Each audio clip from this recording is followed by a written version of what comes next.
বাগারপাড়ার ওয়ারিপুর আলিয়া মাদ্রাসার অভিভাবক সদস্য নির্বাচন অনুষ্ঠিত। সাইদ ইবনে আনিফ, বাগারপাড়া উপজেলা প্রতিনিধি। যশোরের বাগারপাড়া ওয়ারিপুর আলিম মাদ্রাসার অভিভাবক সদস্য নির্বাচন উপলক্ষে আলোচনা সভা অনুষ্ঠিত হয়েছে। আজ 30শে সেপ্টেম্বর সকাল 10টায় মাদ্রাসার হলরুমে অনুষ্ঠিত এই আলোচনা সভায় সভাপতিত্ব করেন অধ্যাপক মোহাম্মদ রুস্তম আলী।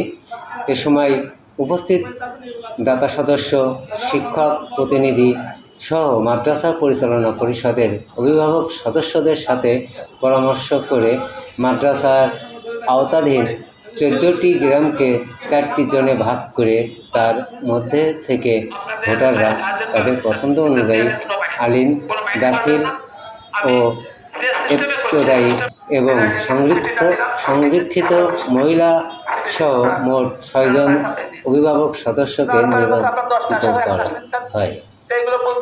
মাদ্রাসা অধ্যাপক মাওলানা ইব্রাহিম খলিল জানিয়েছেন, একটি পূর্ণাঙ্গ গভর্নিং বডি গঠন লক্ষ্যে নির্বাচিত 6 জন সহ প্রতিষ্ঠাতা সদস্য, দাতা সদস্য, শিক্ষক প্রতিনিধি নির্বাচন করে খুব শীঘ্রই একটি পূর্ণাঙ্গ তালিকা প্রকাশ করা হবে।